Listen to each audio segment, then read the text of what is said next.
ದಾಳಿಯಾದ ಸಂದರ್ಭದಲ್ಲಿ ಅಲ್ಲಿ ಇಲ್ಲಿ ಸ್ವಲ್ಪ ಫುಟೇಜ್ ನೀವು ನೋಡಿದ್ದಿರಬೇಕು. ಆದರೆ ಅದಾದ ಮೇಲೆ ಇಡೀ ಟೆರರ್ ದಾಳಿ ಇತ್ತಲ್ಲ, ಈ ದಾಳಿಯ ಚಿತ್ರಣ ಇನ್ನೂ ಭಯಾನಕವಾಗಿ ಭೀಕರವಾಗಿ ಇನ್ನೂ ಒಂದಷ್ಟು ಸಮಯ, ಹೆಚ್ಚಿನ ಸಮಯದ ಒಂದಷ್ಟು ವಿಡಿಯೋ ಸಿಗೋಕ್ಕೆ ಶುರುವಾಗಿದೆ. ಯಾರೇ ಆಗಲಿ ನೀವು ಈ ವಿಡಿಯೋಗಳನ್ನು ನೋಡಿದ್ರೆ ಈ ಮಣ್ಣಲ್ಲಿ ನೀವು ಇರೋವರೆಗೂ ಈ ಘಟನೆನ ನೀವು ಯಾರೂ ಮರೆಯಬಾರದು. ಮರೆತರೆ ಈ ಮಣ್ಣನ್ನೇ ಮರೆತಂತೆ. ಅಂಥ ಭೀಕರ ಒಂದು ದಾಳಿ ಇದು. ನಾವು ಅವತ್ತೇ ಹೇಳಿದ್ವಿ, ಪಹಲ್ಗಾಮಲ್ಲಿ ನೀವು ಅಲ್ಲಿ ಮೇಲ್ಗಡೆ ಹೋಗ್ಬಿಟ್ಟಾಗ, ಆ ಮೇಲ್ಗಡೆ ಹೋದಾಗ ಆ ಪ್ರದೇಶದಲ್ಲಿ ಒಂಥರ ಬಟಾ ಬಯಲದು, ಯಾವುದೋ ಗಾಲ್ಫ್ ಗ್ರೌಂಡ್ ನೋಡ್ತಾ ಇದ್ದೀರ ಅನ್ನೋ ಒಂದು ಫೀಲ್ ಬರುತ್ತೆ. ಅಲ್ಲಿ ಎಷ್ಟು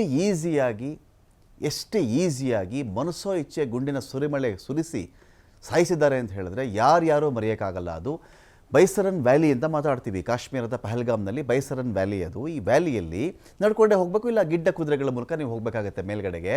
ಸೊ ಅಲ್ಲಿ ಆಗಿರ್ತಕ್ಕಂಥ ದಾಳಿ, ಆ ಒಂದು ವಿಡಿಯೋ ನಾವು ಇದೀಗ ನಿಮಗೆ ತೋರಿಸ್ತಾ ಇದ್ದೀವಿ. ಯಾವ ರೀತಿಯಲ್ಲಿ ಅಂದರೆ ಅನೇಕರಿಗೆ ಭಯ ಇದ್ದರೂ ಯಾರೋ ಒಂದಷ್ಟು ಜನ ಅಲ್ಲಿ ವಿಡಿಯೋ ಮಾಡಿದ್ದಾರೆ. ಸುಮಾರು ಸಾವಿರಾರು ಜನ ಆ ಪ್ರದೇಶದಲ್ಲಿ ಅವತ್ತಿಗೆ ಹೋಗಬೇಕು ಅಂತ ಎಲ್ಲ ಹೊರಟಿದ್ರು. ಕೆಲವರು ರೀಚ್ ಆಗಿದ್ದರು, ಕೆಲವರು ರೀಚ್ ಆಗಿರಲಿಲ್ಲ. ಒಂದು ಅಂದಾಜಿಗೆ 5,000 ಜನ ಅಂತ ಹೇಳ್ತಾರೆ. ಕೆಲವರು ದಾರಿ ಹತ್ತಾ ಇದ್ದರು, ಕೆಲವರು ಆಲ್ರೆಡಿ ರೀಚ್ ಆಗಿದ್ದರು ಅಂತ. ಇದರ ಮಧ್ಯದಲ್ಲಿ ಇಂಥ ಜನನಿಬಿಡವಾಗಿರುವ ಸಂದರ್ಭವನ್ನೇ ಗುರಿಯಾಗಿಟ್ಟುಕೊಂಡು ಈ ಉಗ್ರರು ಅಲ್ಲಿ ಫೈರ್ ಓಪನ್ ಮಾಡಿದ್ದಾರೆ. ಉಗ್ರರ ಭೀಕರ ದಾಳಿಯ ದೃಶ್ಯ ಲಭ್ಯವಿದೆ ಇಲ್ಲಿ. ಎದೆ ಜಲ್ಲನ್ನುತ್ತೆ ಈ ಒಂದು ದೃಶ್ಯವನ್ನು ನೀವು ನೋಡಿಬಿಟ್ರೆ. ಮಮ್ಮಲ ಮರುಗುವಂಥ ದೃಶ್ಯ. ಅಸಹಾಯಕ ಹಿಂದೂಗಳು ಈ ಪಿಶಾಚಿ ಉಗ್ರರ ಗುಂಡಿಗೆ ಎದೆ ಕೊಟ್ಟಿದ್ದಿದೆಯಲ್ಲ, ನೀವು ನೋಡಿ ಉಗ್ರ ದಾಳಿಯ ದೃಶ್ಯ ಇವೆಲ್ಲವೂ ಕೂಡ ನೋಡಿ. ಓಪನ್ ಫೀಲ್ಡ್ ಅದು, ಪಕ್ಕದಲ್ಲಿ ಪೈನ್ ಮರಗಳ ಕಾಡಿದೆ. ಅಲ್ಲಿಂದ ನೀವು 1 ಕಿಲೋಮೀಟರ್ ರೀಚ್ ಆದರೆ ನಿಮಗೆ ಕಾಡು ಸಿಕ್ಕಿಬಿಡುತ್ತೆ. ಕಾಡಲ್ಲಿ ಅವರು ಮರೆಯಾದರು ಅಂದರೆ ನಿಮ್ಗೆ ಯಾರ್ಯಾರು ಕಾಣಿಸಲ್ಲ. ಅವರು ಉಗ್ರನ ಟ್ರೇಸ್ ಮಾಡೋದು ನಿಮಗೆ ಬಹಳ ಕಷ್ಟ ಆಗುತ್ತೆ. ಅಂಥ ಲೊಕೇಶನನ್ನೇ ಹುಡ್ಕೊಂಡಿದ್ರು ಇವರು. ಸೆಕ್ಯೂರಿಟಿ ಕಡಿಮೆ ಇತ್ತಲ್ಲಿ. 1,80,000ವರೆಗೂ ಸೈನಿಕರನ್ನ ಕಡಿತಗೊಳಿಸಲಾಗಿತ್ತು ಆ ಭಾಗದಲ್ಲಿ. ಹಾಗಾಗಿ ಅಂದುಕೊಂಡಷ್ಟು ಸೆಕ್ಯೂರಿಟಿ ನಿಮಗೆ ಅಲ್ಲಿ ಸಿಗ್ತಾ ಇರಲಿಲ್ಲ. ನೋಡಿ, ಅಲ್ಲಿ ಆರಾಮಾಗಿ ನಿಂತಿದ್ದಾನೆ, ಪಾಯಿಂಟ್ ಬ್ಲ್ಯಾಂಕ್ ರೇಂಜ್. ಏನೋ ಒಂದು 25 ಮೀಟರ್ ದೂರ ಇದ್ದಾನೆ, ಏನೋ ಒಂದು 50 ಮೀಟರ್ ದೂರ ಇದ್ದಾನೆ ಅಂದರೆ ಗುಂಡು ಗುರಿ ತಪ್ಪಬಹುದು ಅಂತ. ಗುಂಡು ಗುರಿ ತಪ್ಪಿಬಿಡುತ್ತಾಗ ಏನಿಲ್ಲ ಅಲ್ಲಿ 2 ಮೀಟ್ರು ಇಲ್ಲ, 1 ಮೀಟ್ರು ಇಲ್ಲ, ಒಂದು 3 ಅಡಿ 2 ಅಡಿ ಈ ಒಂದು ಗ್ಯಾಪಲ್ಲಿ, ಇಷ್ಟು ಅಂತರದಲ್ಲಿ ಅವನು ಶೂಟ್ ಮಾಡ್ತಾ ಇದ್ದಾನೆ. ಭಾರತೀಯ ಹಿಂದೂಗಳಿಗೆ ಬೇರೆ ದಾರಿ ಇಲ್ಲ. ಅಸಹಾಯಕರು, ನಿರಾಯುಧರೇ ಅವರು. ನಿರಾಯುಧರನ್ನು ಈ ಥರ ಗುಂಡು ಹೊಡೆದು ಸಾಯಿಸೋದಿದೆಯಲ್ಲ, ಇದಕ್ಕಿಂತ ನಪುಂಸಕತೆ ಇನ್ನೊಂದಿಲ್ಲ ರೀ. ಇದಕ್ಕಿಂತ ನಪುಂಸಕತೆ ಇನ್ನೊಂದಿಲ್ಲ. ನೋಡಿ, ದಾಳಿ ಮಾಡಿರ್ತಕ್ಕಂಥ ಉಗ್ರ AK-47 ಹೆಚ್ಚು ಕಡಿಮೆ ನೀವು ಒಂದು ಸಲ ಟ್ರಿಗರ್ ಎಳೆದ್ರೆ ಅಲ್ಲಿನ ಗುಂಡುಗಳು ಬರ್ಸ್ಟ್ ಆಗ್ತವೆ. ಅದನ್ನು ಬರ್ಸ್ಟ್ ಅಂತ ಕರೀತಾರೆ. ಸಿಡಿದು ಬಿಡ್ತವೆ. ಸುಮಾರು 30 ಗುಂಡುಗಳು ಸಿಡ್ಕೊಂಡು ಹೋಗ್ತಾವಲ್ಲಿ. ಒಂದು ಸಲ ನೀವು ಟ್ರಿಗರ್ ಹೇಳಿದ್ರೆ 30 ಗುಂಡುಗಳು ಸಿಡಿಯುತ್ತೆ. ಒಂದು ಹಂತಕ್ಕೆ ಅವನು AK-47 ಹೋಲ್ಡ್ ಮಾಡಿರ್ತಾನಲ್ಲ, ಅವನು ಕೂಡ ಅದನ್ನು ಕಂಟ್ರೋಲ್ ಮಾಡಲಾರ. ಸ್ವಲ್ಪ ಆ ಕಡೆ ಈ ಕಡೆ ಆಗ್ತಾ ಇರುತ್ತೆ. ಇದೇ ಕಾರಣಕ್ಕೆ ಸ್ಥಳೀಯ ಒಬ್ಬ ಕಾಶ್ಮೀರಿ ಮುಸ್ಲಿಂ ಯುವಕ ಇದ್ನಲ್ಲ, ಕುದುರೆ ಓಡಿಸ್ತಾ ಇದ್ದಂಥವನು, ಕುದುರೆ ಸವಾರಿ ಕರ್ಕೊಂಡು ಹೋಗ್ತಾರಲ್ರಿ ಜನ, ಆ ಹುಡುಗ ಕೇಳ್ಕೊಳ್ತಾನೆ, ಬಿಟ್ಟುಬಿಡಿ ಇವರನ್ನು, ನಮ್ಮ ಪ್ರವಾಸಿಗರು, ನಮ್ಮ ಅತಿಥಿಗಳಿವರು, ಇವರಿಗೆಲ್ಲ ನಾವು ಈ ಥರ ಮಾಡಬಾರ್ದು ಅಂತ ಹೇಳಿದಾಗ ಅವನು ಫೈರ್ ಓಪನ್ ಮಾಡಿದಾಗ ಪ್ರಾಬಬಲಿ ಆ ಬರ್ಸ್ಟಲ್ಲಿ AK-47 ಬರ್ಸ್ಟ್ ಆಗುತ್ತಲ್ಲ, ಒಂದು ಗುಂಡು ಅವನಿಗೂ ಸಿಡಿದು ಅವನು ಗನ್ ಕಿತ್ಕೊಳ್ಳೋ ಪ್ರಯತ್ನ ಕೂಡ ಮಾಡಿದ್ದಂತೆ. ಅವನು ಒಬ್ಬ ಮುಸ್ಲಿಂ, ಅವನು ಸತ್ತು ಹೋಗ್ತಾನೆ ಇದರಲ್ಲಿ. ಈ ಥರ ಒಂದು ಬಸ್ ನೋಡಿ, ಇಲ್ಲಿ ಬೋರ್ಡ್ ಬರ್ತಾ ಇದೆ ನೋಡಿ. ಇಲ್ಲಿ ಇವನು ತುಂಬ ದೂರದಿಂದ, ಇದನ್ನು ಹೆಚ್ಚು ಕಡಿಮೆ ನಿಮಗೆ 100-150 ಮೀಟರ್ ದೂರದಿಂದ, ಮಿನಿಮಮ್ ಅಷ್ಟು ದೂರದಿಂದ ಮರದ ಮರೆಯಲ್ಲಿ ನಿಂತ್ಕೊಂಡು ಇದನ್ನು ಶೂಟ್ ಮಾಡಿದ್ದಾರೆ. ಯಾರು ಎಷ್ಟೊಂದು ಜನ ಇದ್ರಲ್ಲ, ಏನಾಗ್ತಿದೆ ಅಂತ ಗೊತ್ತಿಲ್ಲ. ಯಾರೋ ಮರಗಳ ಕಡೆ ನಡ್ಕೊಂಡು ಹೋಗಿರ್ತಾರೆ, ಅಯ್ಯೋ ಅಲ್ಲೇನೋ ಗನ್ ಶಾಟ್ ಸೌಂಡ್ ಆಯ್ತಲ್ಲಪ್ಪ ಅಂತ ನೋಡಿದ್ರೆ ಈ ಥರ ಬಟಾ ಬಯಲು. ನೀವು ಇಮ್ಯಾಜಿನ್ ಮಾಡ್ಕೊಳ್ಳಿ, ಒಂದು ಕ್ರಿಕೆಟ್ ಗ್ರೌಂಡ್ನಲ್ಲಿ ಕ್ರಿಕೆಟ್ ಪ್ಲೇಯರ್ಸ್ ಆಡ್ತಾ ಇರ್ತಾರೆ ಅಂತ ಅಂದ್ಕೊಳ್ಳಿ, ಅಥವಾ ಯಾರೋ ಆಟ ಆಡ್ತಾ ಇರ್ತಾರಲ್ಲಿ. ಅವ್ರು ಆಡಬೇಕಾದಾಗ ಪೂರ್ತಿ ಬಟಾ ಬಯಲಲ್ವೇನ್ರಿ. ಒಬ್ಬೊಬ್ಬ ಏಕಾಏಕಿ ಗನ್ ತೊಗೊಂಡು ನುಗ್ಗಿಬಿಟ್ರೆ ಗ್ರೌಂಡ್ ಒಳಗಡೆ ಎಲ್ಲರೂ ಈಸಿ ಅಲ್ವಾ, ಅವ್ನಿಗೆ ಎಲ್ಲರೂ ಶೂಟ್ ಮಾಡಬಹುದಲ್ವ. ಅದೇ ಥರ ಒಂದು ಗ್ರೌಂಡ್ ಮಧ್ಯದಲ್ಲಿ ಇಲ್ಲಿ ಜನ ಪಾಪ ಅಲ್ಲಿ ಯಾರೋ ಬೇಲ್ಪುರಿ ಆರ್ಡ್ರ್ ಮಾಡಿದ್ರು, ಯಾರೋ ಊಟ ಆರ್ಡ್ರ್ ಮಾಡಿದ್ರು, ವೆಯ್ಟ್ ಮಾಡ್ತಾ ಇದ್ದಾರೆ, ಆರಾಮಾಗಿತ್ತು, ಪ್ರಕೃತಿ ಸೌಂದರ್ಯ ಸವಿತಾ ಇದ್ದರು. ಅಂಥದ್ರಲ್ಲ ಮಧ್ಯಕ್ಕೆ ಎಂಟ್ರಿ ಆಗ್ತಾರಲ್ಲ, ನಿಮ್ಗೆ ಏನು ಮರೆನೂ ಸಿಗಲ್ಲ ನೋಡಿ. ಅಲ್ಲಿ ಯಾವುದೋ ಮರ ಇದೆ, ಅದರ ಮರೆಗೆ ಹೋಗಿ ಬಚಾವಾಗಿಬಿಡೋಣ. ಇನ್ಯಾವುದೋ ಕಟ್ಟಡ ಇದೆ ಇಲ್ಲಿ, ಅಲ್ಲಿ ಮರೆಯಲ್ಲಿ ಹೋಗಿಬಿಡೋಣ. ಯಾವುದೋ ಮನೆ ಬಾಗಿಲು ಓಪನ್ ಇದೆ, ಒಳಗಡೆ ಹೋಗಿ ಸೇರ್ಕೊಂಡ್ಬಿಟ್ರೆ ನಮ್ಮನ್ನು ಗುಂಡು ಫೈರ್ ಮಾಡೋಕ್ಕಾಗಲ್ಲ. ಆ ಥರದ್ದು ಯಾವ ಚಾನ್ಸಸ್ಸು ಇಲ್ಲದೆ ಈ ಥರ ಗುಂಡು ಹೊಡೆದು ಒಂಥರ ಬೇಟೆ ರೀ, ಒಂಥರ ಬೇಟೆ. ಆ ರೀತಿ ಹಿಂದೂಗಳನ್ನು ಈ ನರ ರಾಕ್ಷಸರು ಇಲ್ಲಿ ಬೇಟೆ ಆಡಿದ್ದಾರೆ. ಕೈ ಮುಗಿತಾ ಇದ್ದಾರೆ ರೀ. ಕೆಲವು ಗುಂಪಿನಲ್ಲಿ ನೀವು ನೋಡಬಹುದು, ದಯನೀಯ ಪರಿಸ್ಥಿತಿ, ಅದು ಶೋಚನೀಯ ಪರಿಸ್ಥಿತಿ. ಹೆಂಡತಿ ಮಕ್ಕಳು, ನಮ್ಮ ಅಪ್ಪನ ಸಾಯಿಸಬೇಡಿ, ನನ್ನ ಗಂಡನ ಸಾಯಿಸಬೇಡಿ, ಬಿಟ್ಬಿಡಿ ಬಿಟ್ಬಿಡಿ ಅಂತ ಹೇಳಿದ್ರು ಕೂಡ ದಯೆನೇ ಇಲ್ಲ.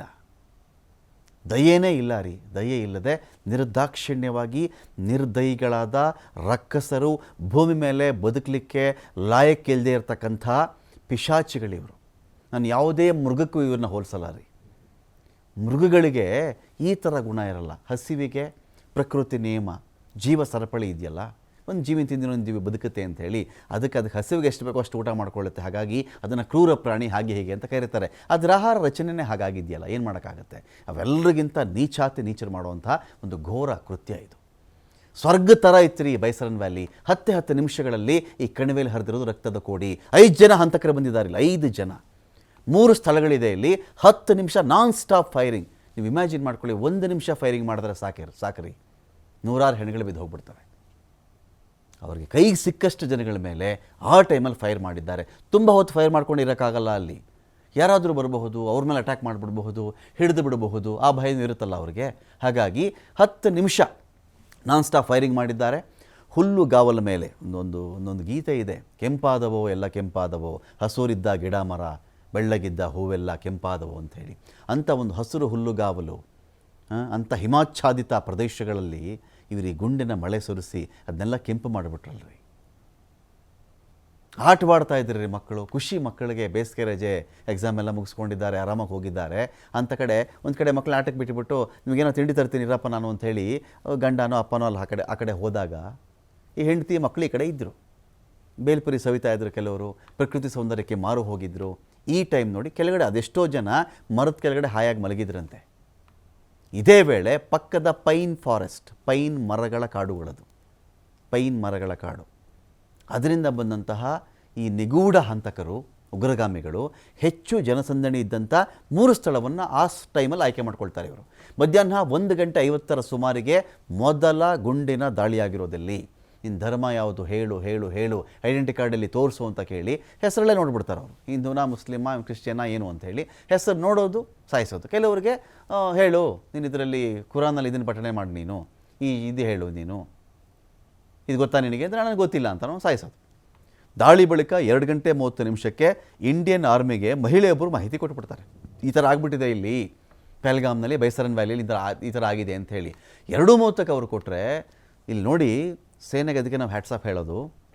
3 ಗಂಟೆಗಳ ಕಾಲ ಸೇನೆ ಪಟ್ಟಿರೋ ಪಾಡಿದ್ರೆ ಅಷ್ಟಿಷ್ಟಲ್ಲ. ಇನ್ನು ಹೆಲಿಕಾಪ್ಟರ್ ಇಟ್ಕೊಂಡು ಅವರೆಲ್ಲ ರೆಡಿಯಾಗಿರಲಿಲ್ಲ, 5 ನಿಮಿಷಕ್ಕಲ್ಲಿ ಹೋಗ್ಬಿಡೋಣ ಅಂತ. ಅವರು ಕೂಡ ಕಾಲ್ನಡಿಗೆಯಲ್ಲೇ ಬರಬೇಕಾಗಿತ್ತು. ಅಲ್ಲಿ ಮೋಟಾರು ವಾಹನಗಳು ಓಡಾಡೋಕ್ಕಾಗಲ್ಲ ಆ ಪ್ರದೇಶಕ್ಕೆ, ಮೇಲಕ್ಕೆ ಅದು ಬೆಟ್ಟದ ಮೇಲಿದೆ ಅದು. ಸೊ ಹಾಗಾಗಿ 1:15 ಬಂದರೂ ಕೂಡ ಸುಮಾರು 2 ಗಂಟೆಗಳ ಕಾಲ ಒದ್ದಾಡಿಬಿಡ್ತಾರೆ ಅವರು. ಈ ಆರ್ಮಿಯಲ್ಲಿ ರೀಚ್ ಆಗುವಷ್ಟಲ್ಲೇ 5:30 ಆಗಿತ್ತು. ಇದೇ ಉಗ್ರರು ಮನಸ್ಸು ಮಾಡಿದರೆ ಬರೀ 28 ಹೆಣ ಅಲ್ಲ, 200 ಹೆಣಕ್ಕಿಂತ ಹೆಚ್ಚಿನ ಹೆಣ ಉರುಳಿಸಬಹುದಾಗಿತ್ತು ಅವರು. ಅವರಿಗೆ ಸೈನ್ಯ ಇಷ್ಟು ದೂರದಲ್ಲಿ ಇದೆ, ಅವ್ರು ರೀಚ್ ಆಗಲಿಕ್ಕೆ ಇಷ್ಟೊತ್ತು ಬೇಕು ಎನ್ನುವ ಕನಿಷ್ಠ ಅಂದಾಜು ಅಕಸ್ಮಾತ್ ಇದ್ದುಬಿಟ್ಟಿದ್ದರೆ ಇನ್ನೂ ಆರಾಮಾಗಿ ಬೇಟೆ, ಕಂಡಲ್ಲಿ ಗುಂಡಿನ ಸುರಿಮಳೆ ಸುರಿಸಿ ಬೇಟೆ ಆಡಬಹುದಾಗಿತ್ತು ಅವರು. ದುರ್ಗಮ ದಾರಿ ಅದು, ಅಂಥ ಪ್ರದೇಶದಲ್ಲಿ ಇರ್ತಕ್ಕಂಥದ್ದು. 3 ಗಂಟೆಗಳ ಕಾಲ ಸೇನೆ ಪಡಬಾರದ ಪಾಡನ್ನು ಪಟ್ಟುಬಿಟ್ಟು ಮಧ್ಯಾಹ್ನ 1:15 ದಾಳಿ ಆದರೆ ಸಾಯಂಕಾಲ 5:00 ಇವರು ರೀಚ್ ಆಗ್ತಾರೆ ಅಲ್ಲಿಗೆ. 5:00 ಸೇನೆ ರೀಚ್ ಆಗುತ್ತೆ. ರೀಚ್ ಆದಮೇಲೆ ಧೈರ್ಯ ತುಂಬ್ತಾರೆ.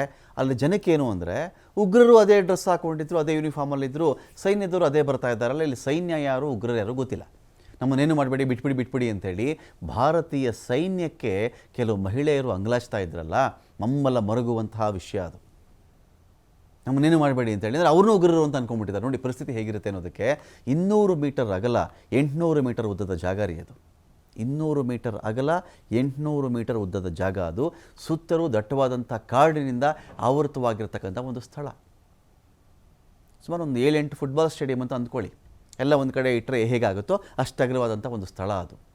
ಘಟನೆ ನಡೆದಾಗ 200 ಪ್ರವಾಸಿಗರು ಸ್ಥಳದಲ್ಲಿದ್ದರು, ಸಾವಿರಾರು ಜನ ಬರ್ತಾಯಿದ್ರು ಆ ಕಡೆಗೆ. ಹಾಗೆ ಅಲ್ವ ಕಾಶ್ಮೀರದ ಪ್ರವಾಸ ಅಂದರೆ, ಕೇವಲ ಒಂದೇ ಒಂದು ಹೆಜ್ಜೆ ಇಟ್ಟುಬಿಟ್ರೆ ಸಾಕು, ಅರಣ್ಯ ಪ್ರದೇಶ ನಿಮಗೆ ಸಿಗುತ್ತೆ. ದಾಳಿ ಮಾಡಿದ ಮೇಲೆ ಕಾಡೊಳಗಡೆ ಮಾಯ ಆಗ್ತಾರೆ ಉಗ್ರರು. ಗುಪ್ತಚರ ಸಂಸ್ಥೆ ಸುಳಿವನ್ನು ಕೊಟ್ಟಿತ್ತ, ಈಗೀಗ ಆಚೆ ಬರ್ತಿದೆ ಇದು. ಮೊದಲು ಯಾಕೆ ಹೇಳಿಲ್ಲ ನಮಗೆ ಗೊತ್ತಿಲ್ಲ, ವಿ ಡೋಂಟ್ ನೋ. ಅವಾಗೆಲ್ಲ ಹೇಳಿಬಿಟ್ಟಿದ್ರಂತೆ ಇವರು ಮೊದಲೇ. ಉಗ್ರರ ಚಲನವಲನದ ಬಗ್ಗೆ ಮೊದಲೇ ಮಾಹಿತಿಯನ್ನು ಕೊಟ್ಟಿತ್ತು ಗುಪ್ತಚರ ಇಲಾಖೆ ಅಂತ. ಯಾಕೆ ಇಲ್ಲಿ ಕಟ್ಟಿಟ್ಟು ಕ್ರಮ ತಗೊಳ್ಳಿಲ್ಲ? ಹಾಗಾದರೆ ಗುಪ್ತಚರ ಇಲಾಖೆ ಕೊಟ್ಟಿದ್ದರೆ ಇವ್ರಿಗೇನು ಪ್ರಾಬ್ಲಮ್ ಆಗಿತ್ತು? ಸೆಕ್ಯೂರಿಟಿ ಕೊಡಲಿಕ್ಕಲ್ಲಿ ಪ್ರಮುಖ ಪ್ರವಾಸಿ ತಾಣಗಳ ಮೇಲೆ ದಾಳಿಯಾಗುವಂಥ ಮುನ್ಸೂಚನೆ ಇತ್ತು. ಹೀಗಿದ್ದು ಹೆಚ್ಚಿನ ಭದ್ರತೆಯನ್ನು ಕಾಶ್ಮೀರದಲ್ಲಿದ್ದಂಥ ಸೇನೆ ಮಾಡಿಕೊಂಡಿರಲಿಲ್ಲ. ಅಮರನಾಥ ಯಾತ್ರೆ ವೇಳೆ ಮಾತ್ರ ಫೋಕಸ್ ಮಾಡಿಕೊಂಡು ಈ ಟೈಮಲ್ಲಿ ಏನು ಅಂಥದ್ದಿಲ್ಲ ಅಂತ ನೆಗ್ಲೆಕ್ಟ್ ಮಾಡಿದ್ದರ ಫಲ ಈ ಥರ ಆಯಿತಾ ಗೊತ್ತಿಲ್ಲ.